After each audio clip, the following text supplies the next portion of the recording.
Bismillahirrahmanirrahim. Assalamualaikum warahmatullahi wabarakatuh.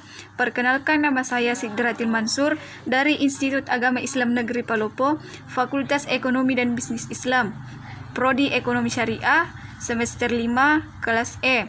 Baiklah, saya di sini akan menjelaskan salah satu materi dari mata kuliah Perekonomian Indonesia sebagai pemenuhan tugas ujian tengah semester. Adapun materi yang saya akan jelaskan yaitu sektor industri di Indonesia, di mana ada 4 pokok pembahasan di dalamnya. Yang pertama yaitu ada pengertian industri, yang kedua itu sejarah dan klasifikasi industri di Indonesia, yang ketiga makroekonomi sektor industri, yang keempat itu konsentrasi daya saing dan kebijakan sektor industri. Baiklah, kita masuk dalam pengertian industri itu sendiri. Industri adalah suatu usaha atau kegiatan pengolahan bahan mentah atau barang setengah jadi menjadi barang jadi yang memiliki nilai tambah untuk mendapatkan keuntungan. Usaha perakitan atau assembling dan juga reparasi adalah bagian dari industri. Hasil industri tidak hanya berupa barang, tetapi juga dalam bentuk jasa. Yang kedua yaitu sejarah industri di Indonesia. Pada tahun 1920-an, sektor industri di Indonesia masih banyak yang dikuasai oleh asing. Jadi, industri yang ada pada saat itu adalah alat-alat rumah tangga. Tenaga kerja terpusat pada pertanian dan perkebunan demi memenuhi kebutuhan kolonial Belanda.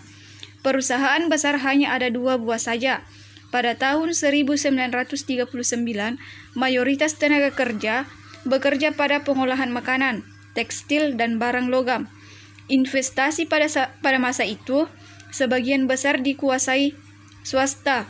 Pada masa kependudukan Jepang, industri berkembang buruk. Hal itu karena larangan impor bahan mentah. Pada tahun 1951, pemerintah mendorong perkembangan industri kecil dan membatasi berkembangnya industri besar yang dikuasai asing.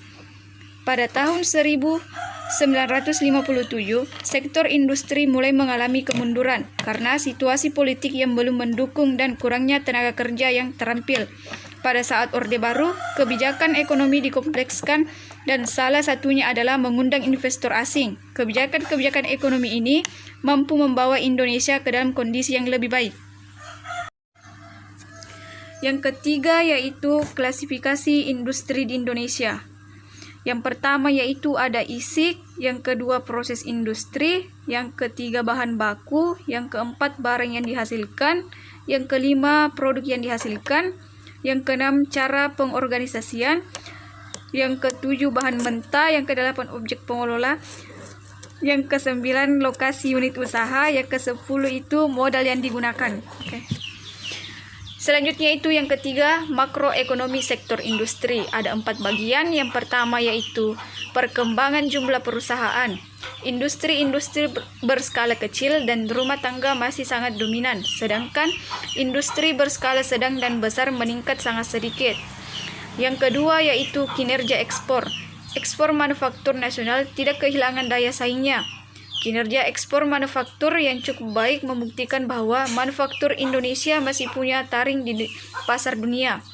Yang ketiga itu kinerja pendapatan. Kinerja pendapatan per kapita penduduk diukur berdasarkan PDRB atas dasar harga konstan tahun 1993 dibagi dengan jumlah penduduk tengah tahun sebagai contoh pendapatan per kapita NTT pada tahun 2001 atas dasar harga yang berlaku. Yang keempat itu kinerja penciptaan kerja. Kinerja penciptaan kerja di Nusa Tenggara Timur pada tahun 2001 atas dasar harga konstan 1993 adalah sebesar Rp1.717.650. Kinerja penciptaan lapangan kerja di kabupaten-kabupaten di Provinsi Nusa Tenggara Timur terdapat 10 kabupaten. Yang keempat yaitu konsentrasi dan daya saing sektor industri. Satu isu rawan dalam konteks perindustrian di Indonesia adalah masalah konsentrasi industri, yang kemudian bermuara kepada persoalan struktur pasar industri yang bersangkutan. Akibatnya, proteksi berkepanjangan terhadap industri-industri yang tumbuh semasa kebijaksanaan substitusi impor. Diyakini terjadi konsentrasi pada beberapa jenis industri di Indonesia, sehingga pasarnya berstruktur oligopolistik. Untuk mengukur kadar konsentrasi suatu industri ada beberapa alat analisis yang digunakan. Di antaranya yang paling lazim diterapkan adalah CR4. Struktur pasar oligopolistik telah menyebabkan perusahaan-perusahaan, terutama yang berskala besar, kurang terdorong untuk meningkatkan efisiensi. Proteksi dan subsidi telah memanjakan mereka akan kepastian pasar dalam negeri yang terjamin.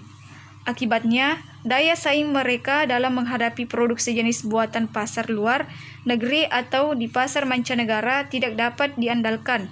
Daya saing komoditas industri di pasar dunia dapat ditela dalam 3 macam kriteria, yaitu constant market share, effective rate of protection, dan domestic resource cost. Selanjutnya yaitu kebijakan sektor industri di Indonesia. Ada 4 kebijakan. Yang pertama yaitu pada masa pemerintah Presiden Soekarno. Yang kedua itu pada masa pemerintahan Presiden Soeharto. Yang ketiga pada masa pemerintahan Presiden Susilo Bambang Yudhoyono. Yang terakhir yaitu pada masa pemerintahan Presiden Joko Widodo. Mungkin itu saja pembahasan materi yang dapat saya sampaikan. Kurang lebihnya mohon dimaafkan. Terima kasih. Wassalamualaikum warahmatullahi wabarakatuh.